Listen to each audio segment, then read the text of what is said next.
Eric Cain, Ben McKee from Lindsey Nelson Stadium. Tennessee falls to Alabama 6-3. Ben, the first time Tennessee has suffered back-to-back losses this season, the first SEC loss of the year, and the first home loss of the season. Just not the night for Tennessee. Another rough outing for Chase Burns. Yeah, and I'm going to start with the hitting, although Chase Burns, I think, was probably the story. So maybe I should start with Chase Burns, but the hitting is fresh on my mind. Kind of some bad luck for the Vols tonight. They lose 6-3, and Alabama was the better team tonight. But Tennessee also hit into some bad luck, Cain. Tennessee jumps out 2-0, and you're feeling good. And then in the bottom of the second, they load the bases because of 3 walks. Their starter is up to 60-ish pitches after 2 innings, and Drew Gilbert ropes a ball to dead center that off the bat, I thought it was a grand slam. Comes short at the warning track, so hit it hard, just kind of right at the center fielder. Some tough luck there. And then in the third inning, I think it was the third inning, but later on in the game, Cortland Lawson is up with runners on first and second, 2 outs. He ropes one out here in right field, and the right fielder, I believe William Hamilton for Alabama, he makes one heck of a diving catch in right field. I mean, that was a Sports Center top 10 type of play out there in right field. So the first couple of innings, it was kind of a tale of 2 games. We say tale of 2 halves. It was a tale of 2 games for Tennessee tonight. The first couple of innings, they couldn't get a hit with runners in scoring position. I believe they were 1 for 6 over the first 3 innings, and 2 of those outs were bad luck. The Gilbert line out the center, that was just right at the guy, nearly a grand slam, and then the diving catch out here in right field. So Tennessee had some bad luck on the night, but also they did struggle on the night. Chase Burns really struggled, just didn't seem to have the command that he had prior to the Missouri starts, and hopefully he is able to bounce out of those struggles at some point. I did find it interesting. Last question that Tony Vitello was asked is, hey, would you consider moving Tidwell into the starting rotation? And he did not deny that has been a conversation, a thought. And with Thursday, Friday, Saturday weekends coming up, it could be a possibility that they slide Tidwell into the rotation. So I found that interesting. Chase Burns struggled. Will Mabry came in, was really good yet again. Blake Tidwell was good in the 8th inning, ran into some trouble in the 9th. Kirby Connell comes in and gets a strikeout in the 9th. But just to wrap up that point of tale of 2 games, first half, unlucky for Tennessee at the plate. Drew Gilbert, right field catch. Second half, Tennessee just really struggled to get anything going.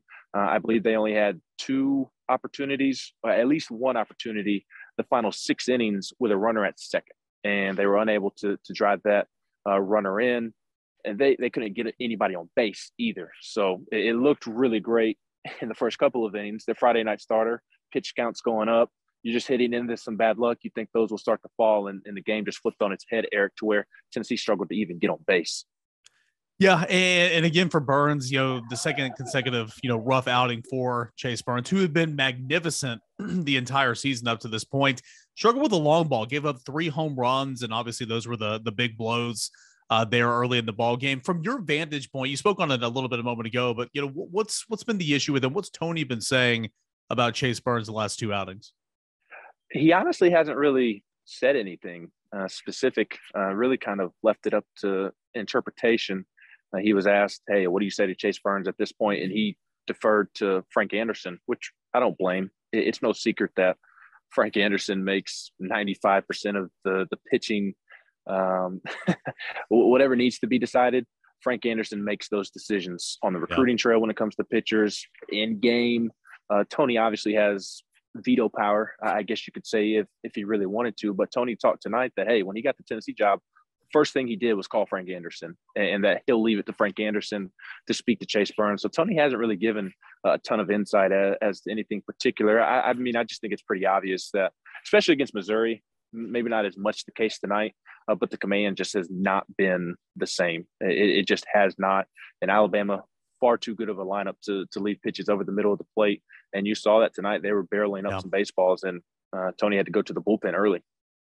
Well, we knew Alabama was going to be a tough opponent for Tennessee this series. Neither one of us were predicting a sweep. So where does Tennessee go from here? Where does Tennessee go from here to try to, set up a rubber match for Sunday? Big game coming up tomorrow and Saturday. And anything else from the post-game media availabilities that stood out to you here tonight?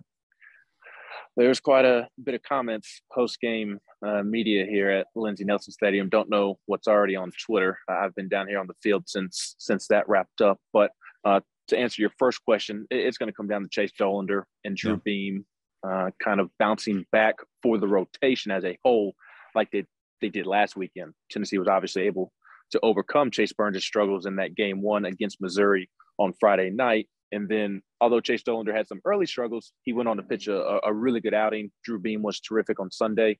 So it's going to come down to Chase Dollander and Drew Beam pitching really well these next 2 days. Again, and even tonight confirms it for me. I told you on our Diamond Vols podcast, I think Alabama's better today than Vanderbilt and especially Ole Miss. So they're really going to need Dollander and Beam to be at their best. You do have a fresh bullpen.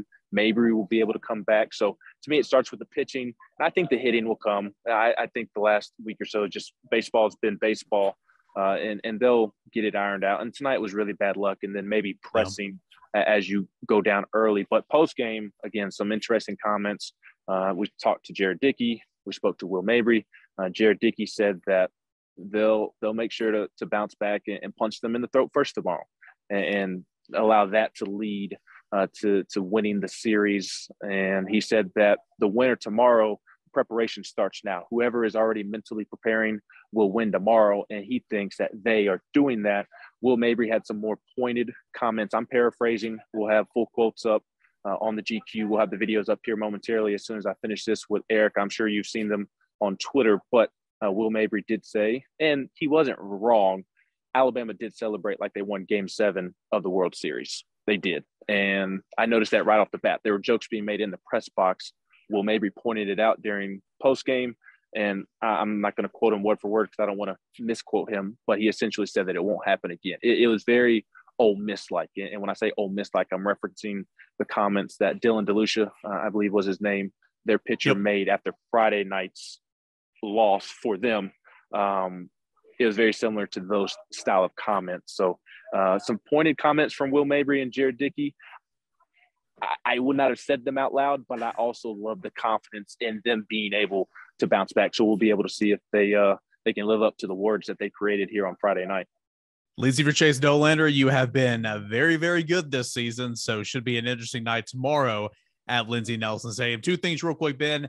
Props to you. Tip of the cap. Speaking of your 42 cap there, 75th anniversary of Jackie Robinson. That's awesome.